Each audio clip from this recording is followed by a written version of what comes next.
Aminin mo na kasi na ako ang iniidolo mo. Todo flex ng pilot dan. Tumatalo daw mga pro yan pero ayaw lumaban ng limahan. Ang gusto 1v1. Ganyan na ganyan yung mga batang fanboy ng content creator hanap 1v1. Teka, baka kilala mo lang ako at lagi kang nanonood pero hindi ka pala nakapollow sa page. I-follow mo na yan. Isa lang ayaw pa. So ayon, nandito na tayo sa pang 735 araw ng isang game kada araw. Digma na! Inamin mo na, dinedenay mo pa talaga. Hanggang saan makakaabot yung kasinungalingan mo ya? Mga bata na lang naloloko mo Puro kasalita, ayaw mo namang lumaban. Ang gusto lang may palaro, limahan. Ipinipilit mo yung 1v1? Decision yarn? Sino ka ba ya? 40k lang followers mo, nagdedemand ka pa. Salamat ka nga, pinapatulan pa kita. Kahit na sinungaling ka. Ang daming pinagsasasabi nito inamin niya na naman sa sarili niya na siya'y naglilipad. Ngayon tinatanggi pa. Uli na, tinedenay pa. Lala mo ya. At saka sabi niya pa sa video niya kanina, sabi ko daw, last ko na yung upload ko kahapon. Sino daw ngayon sa amin ang sinungaling? Abe, pagkagising ko, tinatag agad ako sa video mo. Paano hindi ko re-replyan, bro? Puro kasi ngaw-ngaw. Ayaw naman pumalag. Natutuwa pa ako sa supporter nito Kapikat na nga, sinusuportahan nyo pa. Kapikat na sinungaling, nabipikot yung ulo nyo, men. Hindi rin natin alam. Malay mo, piloter niya yung mga nagre-reply na yan. Karamihan, dump account Tapos naglabas ng mga kalaban niyang pro, ilang piraso. Kahit ano pang sabihin mo, inamin mo nang naglilipad ka.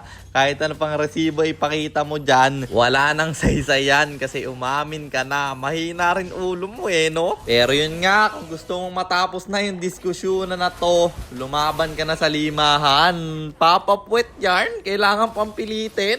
Chicks na chicks gumalaw no? Baka kaya gusto mo ng 1v1, gusto mo akong masolo. Lalak! Masyado nang humahaba, focus na muna tayo dito sa game. Lamang na lamang kami sa game na to dahil naka-sky piercer yung Harley ko. Ang lalambot kasi ng mga kalaban. Dito pwede kayong mag-piercer sa Harley.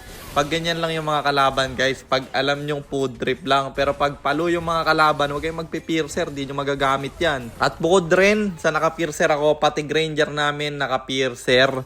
Palong-palo din mag-Granger yung isa na to. Nakilala ko lang tong marksman dahil nag-message siya sa akin no naghahanap ako ng player. At dito bagsak na naman yung core, pati marksman nila.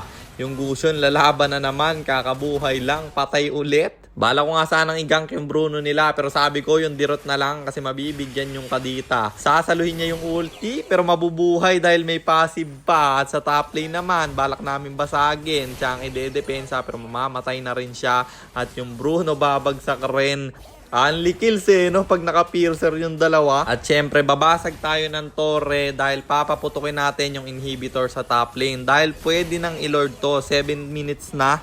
Pag nag 8 minutes yan, lalabas na yung Lord. Ang problema, kahit anong sabihin ko, ayaw makinig ng silong namin bro. Talagang itinertel niya pa, parang walang nababasa si tropa. Ewan ko ba kung AI to Pero yun nga, dahil wala na tayong magagawa, irerekta na lang namin sa gitna. Dirot may Petring bibitawan, pero siya yung mamamatay at muntik na akong bumagsak sa kamay ng Bruno at Novaria. Pero mababaliktad pa dahil pagbalik ko, patay yung Chang nila. Dirot dito, maghahabol na naman. Mabubuhay pa nga ako. Parang mga anak ni Munton bro at kami magtatower na. Kaya natapos ang laban at panalo na naman tayo.